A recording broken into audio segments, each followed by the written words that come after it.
Now, this is a really interesting post by Jason Bork, and it's pretty interesting what he's put here. This is how to save Cardano from dying in 12 steps.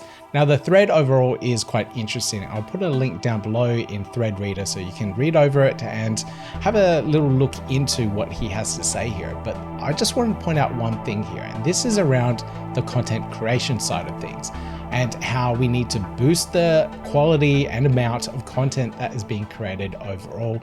And I do have to agree with what he's saying here. We need more content creators, more influencers creating really good content, high quality content on the Cardano ecosystem so that more people are interested in the chain and what it has to offer. And if you search for something, you want to be able to find it.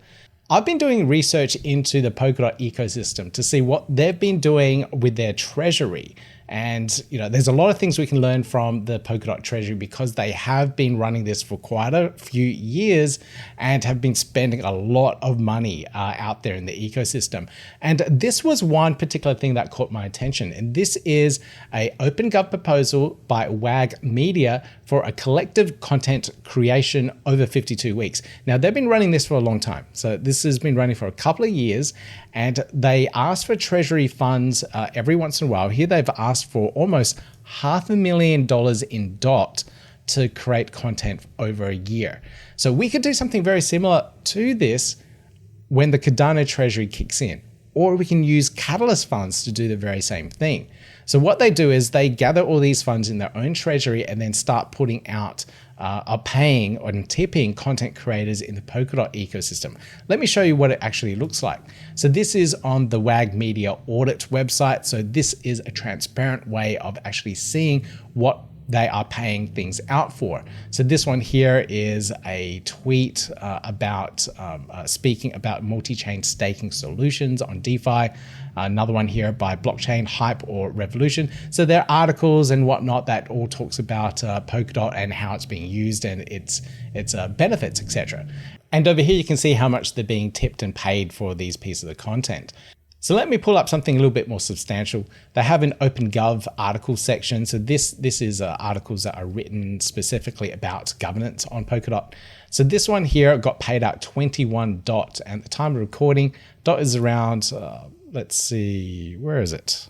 $4.25. So they got paid around $80 US for that tweet, for this piece of content that's been created here. So this one here, let me just open it up so you can actually see what it looks like here. This is it. So it's essentially a long Twitter post about their learnings from the Polkadot ecosystem. So a list of lessons Cardano community members wish Cardano could learn from Polkadot. And it's probably something I should read into a little bit more deeply. But this is it. This is maybe, what, 1,000 a bit words around the learnings between the ecosystem from OpenGov. And, they got paid $80 US for that. And this is something that we could mimic and improve on the Cardano ecosystem. They also have a full report and audit around everything they do as well. So absolutely everything is transparent. So it's really good to see this one here from the Polkadot ecosystem. And I'm pretty sure other ecosystems have something very similar. So I'm proposing that we create something very similar on the Cardano side of things, where projects can come in, whether it's like a MinSwap or Indigo, whatever it might be.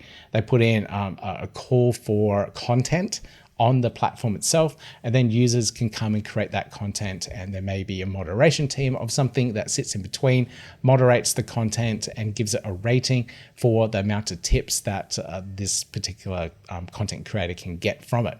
So I think this will attract more people to the chain itself to create content for Cardano.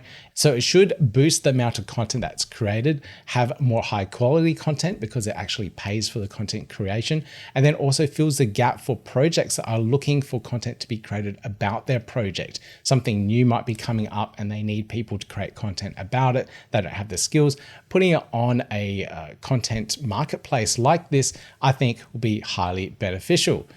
Let me know what you guys think in the comments down below. I think this is something that could potentially be very powerful for the Cardano ecosystem, for projects, for people coming in, that people want to learn about everything that's happening in the Cardano ecosystem. I think it has potentially some legs here, and learning from what the Polkadot ecosystem has done, I think is really key. Now, I do have another video coming out that goes deeply into the Polkadot treasury and how that has impacted its price, TVL, performance, and all sorts of other things around various metrics within the Polkadot ecosystem. So make sure you hit that thumbs up, hit that subscribe, click on the notification bell, and you'll get a notification as soon as that video comes out. Pretty excited to deliver this one because we have our own governance coming into play very soon, early 2025, where we'll be able to pull from the treasury, and hopefully we have learnt about what other people have done, what other ecosystems have done, so we can improve on that and do a better job at it overall. And with that, I'll see you in the next video.